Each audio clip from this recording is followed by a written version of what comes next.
Naomi, you're a cultural misfit, Mason said flatly, sliding a termination package across his mahogany desk. We need people who reflect the new Bright Nova, team players who fit our vision. I sat there, stunned, watching the man who had been our VP of strategy for barely 3 months deliver what felt like a death sentence to my 12-year career. The fluorescent lights hummed overhead in his corner office, casting harsh shadows across his face. Outside the floor-to-ceiling windows, Austin's skyline gleamed in the afternoon sun. But inside this room, everything felt cold and calculated. "I'm sorry. What?" I managed to say, my voice steady despite the earthquake happening inside my chest. Mason leaned back in his chair, adjusting his designer tie with the kind of smugness that made my skin crawl. "Your numbers are fine, Naomi. Great even. But numbers aren't everything anymore. Culture eats strategy for breakfast, and frankly, you don't embody the collaborative spirit we're building here." I stared at him, processing his words. Fine? My numbers were fine? I had just closed the Hudson & Vale apparel renewal 3 weeks ago, a $5.6 million contract that took 8 months to negotiate. I had won the President's Club Award 4 years running. I had mentored half the sales team through their biggest deals. But apparently, that was just fine. "Mason," I said, keeping my tone professional despite the rage building in my throat. "Could you help me understand what specifically about my collaboration style concerns you?" He shuffled through some papers on his desk, not meeting my eyes. "It's not about specifics, Naomi. It's about perception. The team feels you're too independent, too focused on your own success rather than lifting others up." The irony hit me like a slap. I had spent countless hours training junior associates, sharing my client contact strategies, and covering for colleagues when they struggled with difficult accounts. But Mason had arrived with his Harvard MBA and his buzzword vocabulary, determined to reshape Bright Nova in his image. "I see," I said quietly, a strange calm settling over me. "Vision is important. I hope it brings you clarity." Mason's eyes flickered with confusion at my response, probably expecting anger or pleading. Instead, I reached for the termination package and began reading through it methodically. 60 days of severance. Continuation of health benefits for 90 days. A standard non-compete clause that would expire in 6 months. "This seems reasonable," I said, signing each page with deliberate precision. "I assume my final day is today?" "Well, yes," Mason stammered, clearly thrown by my composed reaction. "Security will escort you to clean out your desk." I stood up, smoothing my navy blazer. "That won't be necessary. I can find my way." As I reached the door, I turned back. "Oh, and Mason, you might want to check with Hudson & Vale, Zenpet Pharmaceuticals, and Ridgepoint Logistics about transition plans. They'll probably have questions." The last thing I saw was the flicker of panic in his eyes before I closed the door behind me. Walking back to my desk felt like moving through a dream. The familiar hum of the Bright Nova Solutions office, keyboards clicking, phones ringing, the constant buzz of a thriving marketing tech firm, seemed muted and distant. I had spent 12 years building my career here, turning this place into a second home. My desk sat in the corner of the sales floor, surrounded by the awards and photos that told the story of my professional life. The crystal trophy from last year's President's Club, a photo of our team celebrating the Ridgepoint Logistics contract signing. Thank you notes from clients pinned to my bulletin board like badges of honor. "Naomi?"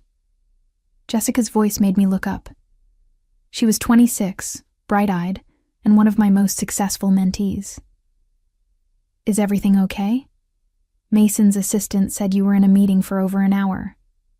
I smiled at her.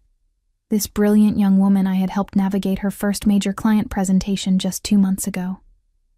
"Everything's fine, Jess. Just some strategic discussions about the future." She frowned, her intuition clearly picking up on something. "Are you sure? You look..." "I look like someone who just got a wake-up call," I said. opening my desk drawer and pulling out a small cardboard box. Sometimes the universe has a way of pushing us toward where we're supposed to be. As I began packing my personal items, other team members started drifting over. David from the creative department, who had collaborated with me on countless campaigns. Patricia from account management, who had become a close friend over the years. They watched with growing confusion as I carefully wrapped my awards in tissue paper. "Naomi, what's happening?" Patricia asked, her voice tight with concern. "Mason has decided I'm not the right cultural fit for the new Bright Nova," I explained calmly, placing a framed photo of my graduation from the University of Texas into the box. "He's probably right. I've never been great at playing politics." The silence that followed was deafening. David's face flushed with anger. "That's insane. You're the best account director we have. Your clients worship you." "Which is exactly why this will all work out fine," I said, sealing the box with tape. "Trust is a powerful thing. It doesn't disappear just because someone changes their business card." Jessica's eyes filled with tears. "This isn't fair. You trained all of us. You've carried this company for years." I stood up, box in hand, and looked around at these people who had become family. Life isn't about fair, Jess. It's about recognizing opportunities. Sometimes the biggest favor someone can do for you is to set you free. As I walked toward the elevator, I felt strangely light. The weight of corporate politics, of trying to fit into someone else's vision, was already lifting from my shoulders. I had spent 12 years being excellent at my job. Now it was time to find out what I could build when I was excellent for myself. The elevator doors closed, and I caught my reflection in the polished steel. For the first time in months, I was smiling. The first thing I did when I got home was pour myself a glass of wine and sit on my apartment balcony overlooking Lady Bird Lake. The Austin skyline stretched before me, the same view I had admired every evening after long days at Bright Nova. But today, something fundamental had shifted. My phone buzzed with a text from Patricia. "This is bullshit. Half the team is ready to quit." I typed back, "Don't do anything rash. Focus on taking care of your clients. That's what matters." But even as I sent the message, I knew Patricia was right. Mason had made a catastrophic miscalculation. In his rush to reshape the company culture, he had forgotten a basic truth about the marketing industry. Relationships are everything. Clients don't work with companies. They work with people they trust. I opened my laptop and began drafting emails. Not angry screeds or bitter complaints, but professional notes to my 3 biggest clients. Hudson & Vale Apparel, where I had worked with CEO Rebecca Hudson for 6 years. Zenpet Pharmaceuticals, whose chief marketing officer had become a close friend. Ridgepoint Logistics, a family-owned company that had grown from a regional trucking firm to a national supply chain powerhouse under my guidance. Each email was carefully crafted, expressing gratitude for years of partnership and explaining that I would no longer be their point of contact at Bright Nova. I thanked them for their trust, their collaboration, and their friendship. I didn't mention Mason or the circumstances of my departure. I simply said that I was exploring new opportunities and wished them continued success. As I hit send on the last email, my phone rang. Rebecca Hudson's name appeared on the screen. "Naomi, I just got your email. What the hell happened?" Rebecca's voice was sharp with concern. We had built Hudson & Vale's entire digital marketing strategy together, taking them from a small boutique brand to a nationally recognized name in sustainable fashion. Mason and I had different visions for my role, I said diplomatically. It seemed best for everyone if I pursued other opportunities. "That's corporate speak, and you know it," Rebecca shot back. "Did they fire you? Because if they did, they just made the stupidest business decision in history." I laughed, surprised by the warmth in my chest. "I appreciate the vote of confidence, Rebecca, really. It's not a vote of confidence. It's a statement of fact. You've been instrumental in our growth. The new campaign you designed increased our online sales by 40%. Our upcoming holiday launch. That was your strategy from beginning to end. Before I could respond, another call came in. Zenpet's CMO, then Ridgepoint's marketing director. Within 2 hours, I had fielded calls from all 3 of my major clients, each expressing shock, disappointment, and something else. Opportunity. By evening, I had made a decision. If Mason wanted to rebuild Bright Nova's culture, he could do it without the clients who had made the company profitable, and I would help them find a new home, one where relationships mattered more than corporate buzzwords.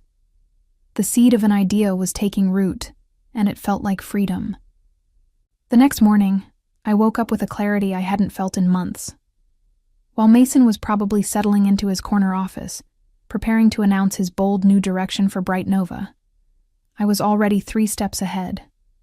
I started with coffee and a legal pad, sketching out the framework for what would become Berger and Company. The concept was simple: a boutique marketing consultancy focused on building authentic relationships with clients, rather than managing them through corporate hierarchies. No middle management, no cultural fit assessments, just results. My phone rang at 8 a.m. sharp. Jessica's name flashed on the screen. "Naomi, you need to know what's happening here," she said, her voice tight with anxiety. "Mason called an all-hands meeting. He's announcing your departure and introducing your replacement." "My replacement?" I set down my coffee, intrigued. They moved fast. "It's Kyle Morrison from the Phoenix office. He's supposed to take over your accounts immediately." "But Naomi, he's never worked with any of your clients. He doesn't know their industries, their challenges, their personalities. It's going to be a disaster." I felt a mixture of anger and satisfaction. Kyle was competent enough, but he was a corporate climber who viewed clients as revenue streams rather than partnerships.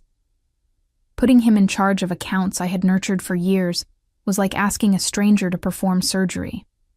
"How are the clients reacting?" I asked. "That's the thing," Jessica said, lowering her voice. "Mason hasn't told them yet. He's planning to have Kyle call them this afternoon to introduce himself as their new point of contact. He thinks it'll be a smooth transition because the contracts are with Bright Nova, not with you personally." The hubris was breathtaking. Mason genuinely believed that clients were interchangeable assets that could be passed around like office supplies. He had no understanding of the personal investment, the trust, the years of relationship building that made these partnerships successful. "Jessica, I need you to listen carefully," I said. "Don't do anything that could jeopardize your job. But if any of my former clients call asking questions, be honest with them. Tell them exactly what happened and who their new contact will be." "Naomi, I don't think—" "Trust me," I interrupted. "The truth has a way of clarifying situations." After hanging up, I called my lawyer. Setting up an LLC would take a few days, but I could begin consulting work immediately as a sole proprietor. Business insurance, accounting systems, client contracts, the logistics were manageable. What mattered was positioning myself to catch the opportunity that was about to fall into my lap. At 11 a.m., my phone buzzed with a text from Rebecca Hudson. "Just got a call from some kid named Kyle who says he's my new account manager. Are you kidding me? Call me." I waited. Patience was crucial now. Let Kyle introduce himself. Let the client see exactly what they were getting in exchange for the relationship they had built with me. By noon, I had messages from all 3 major clients. By 2 p.m., I had formal emails requesting meetings to discuss their future marketing needs.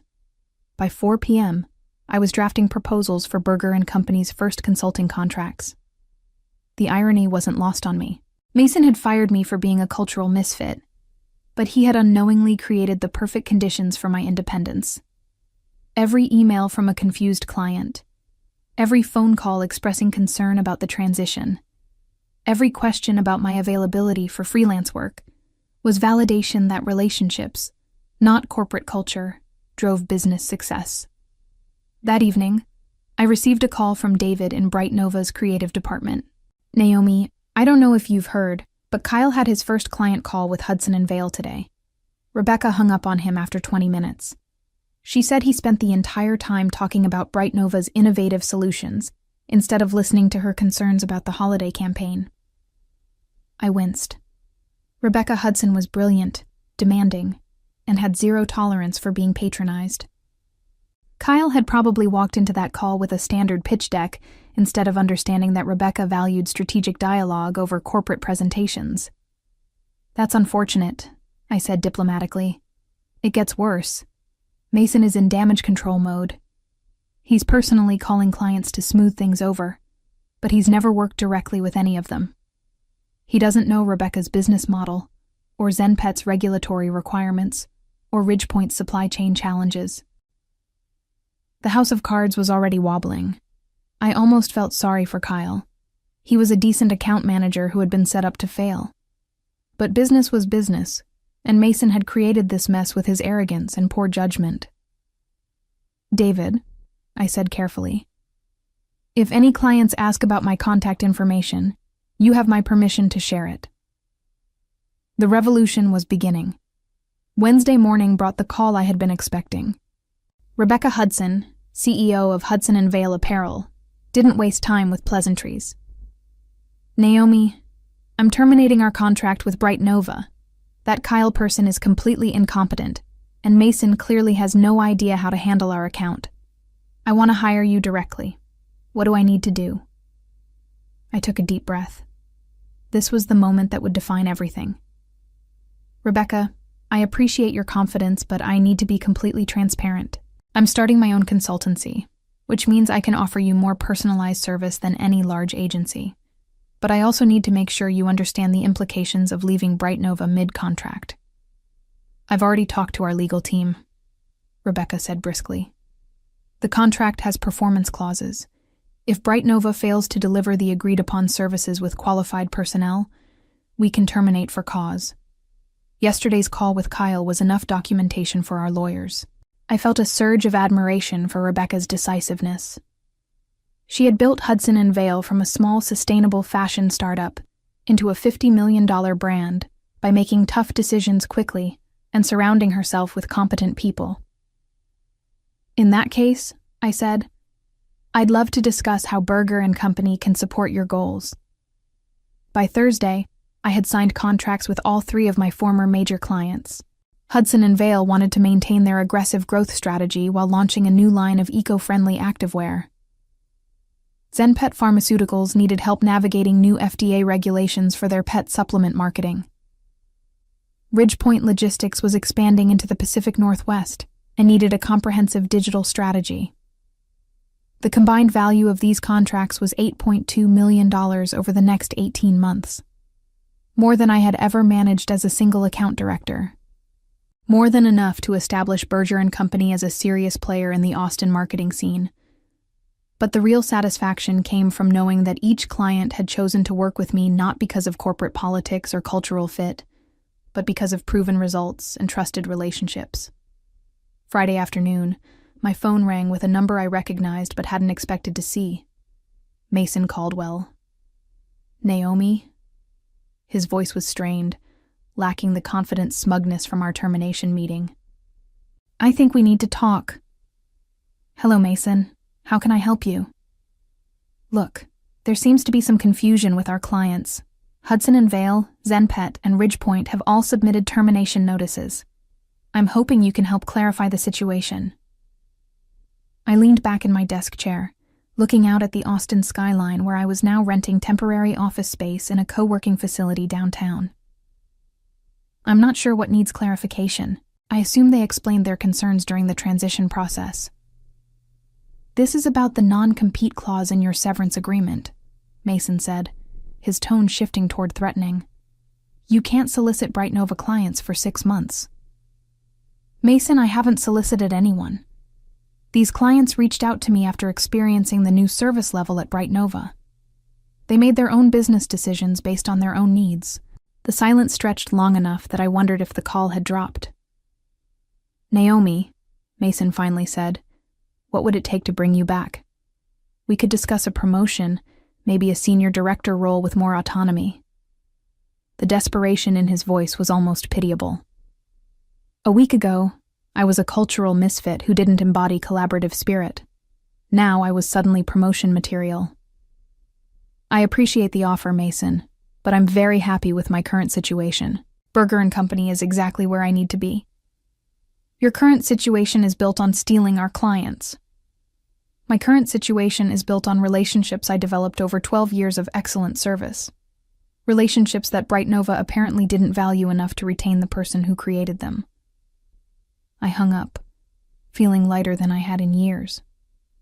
The bridge was officially burned, and I couldn't have been happier about it. The following Monday brought news that exceeded even my optimistic expectations.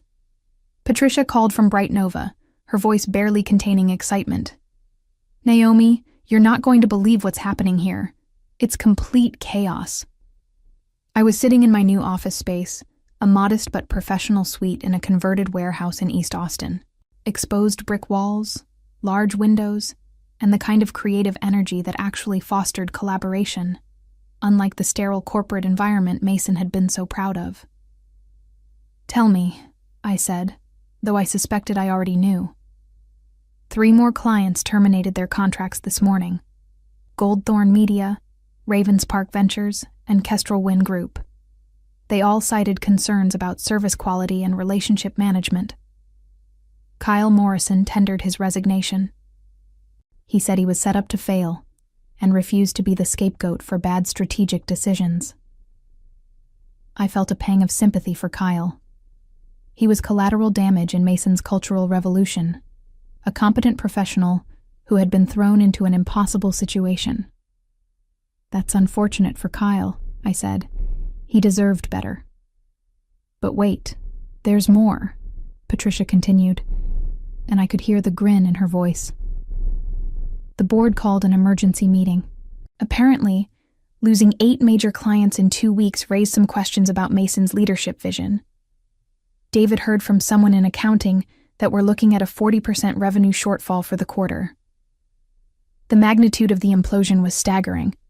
Mason had destroyed years of relationship building in pursuit of a cultural transformation that nobody had asked for. He had prioritized abstract concepts like collaborative spirit over concrete results like client satisfaction and revenue generation. "Patricia, are you okay? Is your job secure?" "Actually, that's why I'm calling. The board is asking remaining staff to recommend strategies for client retention and business recovery. Your name keeps coming up in conversations. People are wondering if there's any possibility of bringing you back as a consultant or partner." The irony was delicious. 2 weeks ago, I was a cultural misfit. Now I was the solution to problems created by my absence.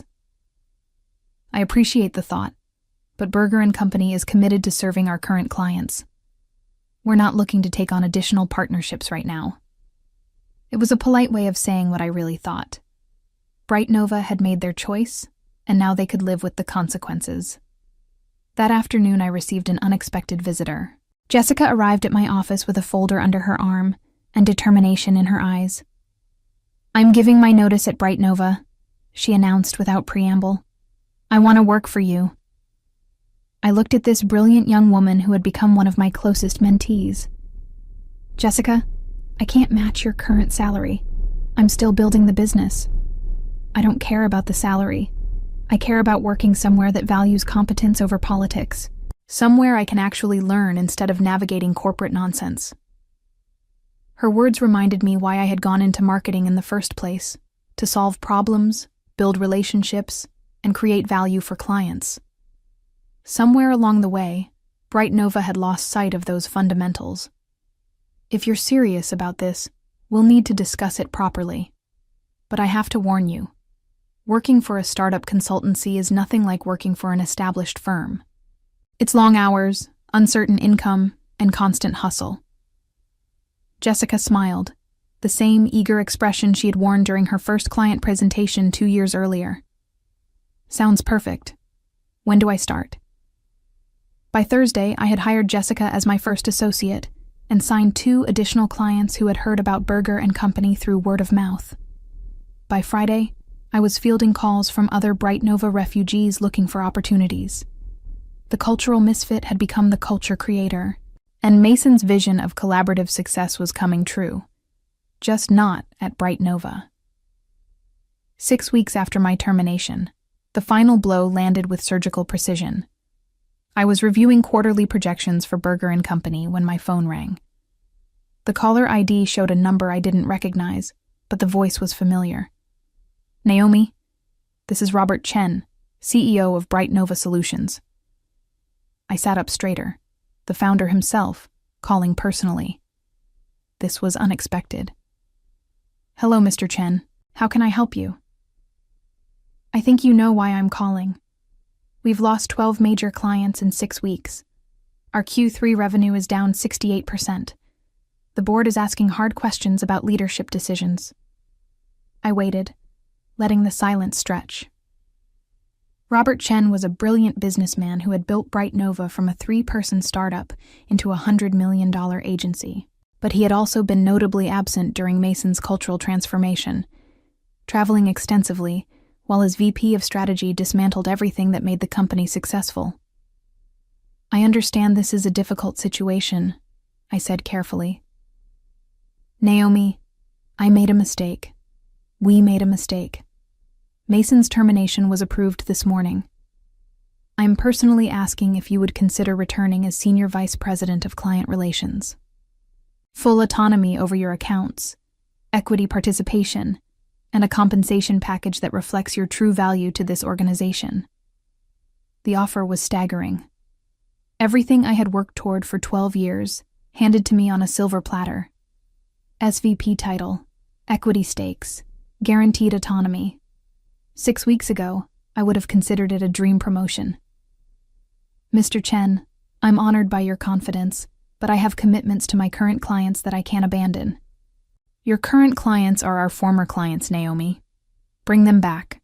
We'll structure the deal any way you want. You can essentially run your own division within Bright Nova. I looked around my modest office, then at Jessica working intensely at her desk, completely absorbed in developing a social media strategy for Hudson & Vale's new product launch. This space represented something that corporate equity could never provide: complete creative control and the freedom to build something authentic. Mr. Chen, those clients aren't coming back to Bright Nova. They're happy where they are. But I wish you the best in rebuilding. The silence that followed was heavy with understanding. Robert Chen was smart enough to recognize finality when he heard it. I respect your decision, Naomi. For what it's worth, letting you go was the worst business decision this company has ever made. 3 months later, Berger & Company had grown from a 1-person consultancy to a team of 6 specialists operating out of a beautiful converted loft in the warehouse district. We had 15 active clients, a waiting list for new business, and the kind of collaborative culture that actually produced results. The final piece of poetic justice arrived in the form of a news article in Austin Business Journal. The headline read, "Bright Nova Solutions acquired by Phoenix Marketing Group in fire sale deal." I read the article over morning coffee, sharing the details with Jessica and our team during our weekly strategy meeting. Bright Nova's valuation had dropped from $200 million to $43 million in 4 months. Robert Chen had stepped down as CEO. The Phoenix acquisition was essentially a bargain basement purchase of office space and remaining contracts. "What happened to Mason?" Jessica asked, curiosity evident in her voice. I pulled up his LinkedIn profile on my laptop. Looks like he's listed as an independent business transformation consultant, based in Dallas now. The team exchanged glances, processing the magnitude of one man's impact on an entire organization. Mason's pursuit of cultural fit had destroyed a company that had taken 15 years to build. "Should we send him a fruit basket?" David asked with dark humor. He had joined us 2 months earlier, bringing creative talent and institutional knowledge from his 5 years at Bright Nova. "Actually," I said, closing the laptop, "we should send him a thank you note. Without his vision of cultural transformation, none of us would be sitting here today." The laughter that followed was warm and genuine, the sound of a team that had found its footing through shared purpose rather than corporate mandate. Mason had been right about one thing. Culture did eat strategy for breakfast. He had just misunderstood what real culture looked like. We got back to work, building something better. As I reflected on the journey from that devastating termination meeting to this moment of quiet triumph, I realized that Mason's greatest mistake had been confusing control with leadership and compliance with excellence, a lesson that would guide every decision I made moving forward.